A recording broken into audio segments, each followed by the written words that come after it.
কিছুই করার নেই, যেতে তো হবেই। আমি মেয়েটার থেকে বিদায় নিয়ে কলেজের গেটের বাইরে চলে আসি।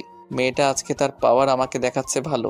বাপের পাওয়া দিয়ে কলেজের রাজত্ব করে বেড়াচ্ছে সে, কিন্তু সেটাই জানে না কাকে পাওয়ার দেখাচ্ছে। তার বাপকে আমি গিলে ফেলতে পারবো, এতটুকু ক্ষমতা আমার আছে। আর আমি কে সেটা জানলে মেয়েটা ও তার বাপের পাওয়ারগিরি একদম বের হয়ে যাবে। তার বাপের টাকা ও পাওয়ারের অহংকারী করে বেড়াচ্ছে সে। ওয়েট করো, সময় হলে আমিও দেখাবো। শুধু কয়েকদিন তোমাদের তামাশা দেখবো আমি। এরপর কষ্ট করে একটা রিক্সা দাঁড় করিয়ে চলে যাই আমার ভাড়া বাসায়। আমি আমার ভাড়া বাসায় আসলাম। এসেই রিক্সা থেকে নেমে বিল দিয়ে বাসার কাছে চলে যাই, আর পকেটে থেকে চাবি বের করে বাসার তালা খুললাম। এরপর ভিতরে গিয়ে দরজা আটকে দিলাম। শরীর ব্যথা করতেছে, তাই হাত মুখ ধুয়ে খাটে কিছুক্ষণের জন্য লেটিয়ে পড়ি। এরপর কোনো মতে উঠে রান্না করে নিলাম আর খেয়ে খাটে শুয়ে পড়লাম। তখনই আমার কল বেজে ওঠে, আর দেখি আমার হারামি একটা ফ্রেন্ড কল দিছে। কিরে রোহান, কি অবস্থা? শালা, আমার অবস্থা জিজ্ঞেস করতেছিস? 2 মাস ধরে তোরে দেখি না, কই তুই? আসি আর কি, এক চিপাই। কেন, কি হয়েছে? শালা, কি হয়েছে মানে? তোরে খুঁজতে খুঁজতে পাগল হয়ে গেলাম। শালা, আমি তাসিন শিয়াব মিস করতেছি তোরে। আর শালা, তুই কোন কলেজে ভর্তি হয়েছিস? হ্যাঁ হয়েছি বটে, কিন্তু একটা কাহিনী আছে। শালা, কোন কলেজে ভর্তি হয়েছিস সেটা বল, আমরা ভর্তি হব। আর একসাথে হলে তো আবার সেই মজা হবে মামা। শালা দূরে থাক তোরা এখন, পরে না হলে আমি ধরা খেয়ে যাব।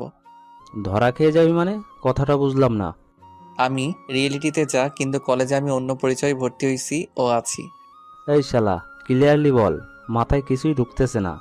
তোরা তো আমার সত্যিটা জানিস, কিন্তু কলেজে আমাকে চিনে একটা ড্রাইভারের খ্যাত ছেলে হিসেবে। কি? ড্রাইভারের ছেলে? তাও তুই? কথাটা শুনে পুরোই বেক্কেল হয়ে গেলাম। তুই যদি ড্রাইভারের ছেলে হোস, তাহলে আমরা কি? আমরা বাদ দিলাম, আমি তাহলে কি হব? তোর আব্বুর যে রেপুটেশন আছে না সেই কলেজের, আমার মতে খুব কম মানুষেরই সেই রেপুটেশন আছে বলে মনে হয়। আর তুই কি না? তোর বেটা, এখন মোট কথা আমরা এক সাথে হব না। তোরা অন্য কোথাও ভর্তি হয়ে যা। আমি আপাতত যে কলেজে আছি না, সেই কলেজে বড় লোকের ছেলে মেয়েদের তামাশা দেখতেছি। আর মজার ব্যাপার কি জানিস? কি এমপির মেয়ে আমাকে টাকা ও পাওয়ারের গরম দেখাচ্ছে। বলিস কি? এমপির মেয়ে তোরে টাকা ও পাওয়ারের গরম দেখায়? আর বুঝলাম তুই কোন কলেজ আসিস। তবে যেহেতু তুই আসিস, আমিও বাকিরাও সেই কলেজে ভর্তি হব। শালা, তোদের জন্য পুরা গেমটা নষ্ট হয়ে যাবে আমার। আরে রাখতেছিস কেন? আমরাও তো তোর মতো করেই কলেজে এন্ট্রি নিব। না, আমি একবার বারণ করলাম মানে সেটা আর হবেই না। দোষ, এমন করিস কেন? একত্র হলে কি সমস্যা? আচ্ছা বাদ দে, তুই মানা করলি তাই আর বাড়াবাড়ি করতে চাচ্ছি না। এখন তুই আসিস কই? আমি শহরের মধ্যেই আছি, আর একটা রুম ভাড়া করে থাকতেছি। ও আচ্ছা দোষ, 2 মাস তো হয়ে গেল, দেখা করি নাই। চল না, একটা মিট আপ পার্টি করি। এখন না রে দোস্ত, পরে করব। এইসব করতে গেলে আমার পরিচয়